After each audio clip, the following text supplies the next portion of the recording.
4 veneti al Consiglio nazionale dell'ANVI, l'Associazione Nazionale delle Bonifiche, ed un grido d'allarme che riguarda i fondi della PAC. C'è il rischio, sostenuto dal presidente di ANVI Veneto, Alex Vantini, all'Assemblea nazionale che si è svolta a Roma alla presenza di ben 4 ministri, che vengano tagliate risorse previste nella PAC anche per l'agricoltura irrigua e diluite in un fondo unico insieme a ricerca, coesione e innovazione. Un grave errore, spiega, che il nostro paese non può correre, soprattutto non può correre il Veneto vista l'importanza che rivestono agricoltura e sicurezza idraulica. La minaccia del Fondo Unico Europeo che va a rivedere di fatto quella che è la politica agricola comunitaria, inserendo tutto in un unico capitolo, questo può essere una minaccia non solo appunto per il nostro mondo, che è quello dei consorzi di bonifica, ma anche per le singole imprese agricole, in quanto questo può diventare,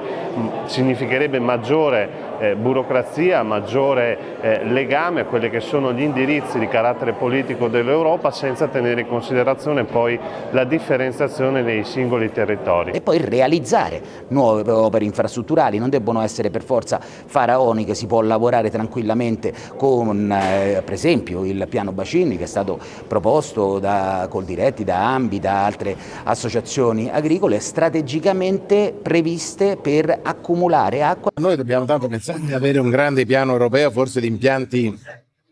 idrici, di luoghi dove conservare l'acqua, anche l'acqua piovana, cioè non disperdere l'acqua che abbiamo, e quindi avere il modo di costruire anche a livello europeo una strategia che ci permetta anche in futuro poi di avere un mercato europeo dell'acqua. Le regioni che hanno fatto prevenzione, le regioni che hanno utilizzato i soldi, le regioni che hanno fatto l'alleanza con i consorzi di bonifica, che hanno lavorato con il sistema della protezione civile, dell'ambiente, hanno limitato i danni o li hanno cancellati. Ecco, ci sono realtà virtuose che andrebbero prese ad esempio per seguire quella strada. Quanto al Consiglio nazionale, i veneti eletti sono, oltre ad Alex Vantini, i presidenti dei consorzi di bonifica Adige Euganeo, Fabrizio Bertin, Delta del Po, Virginia Taschini, Veneto Occidentale, Andrea Pegoraro. A loro il compito di continuare le battaglie sui fondi PAC e quest'anno anche di eleggere il nuovo presidente nazionale di ANVI.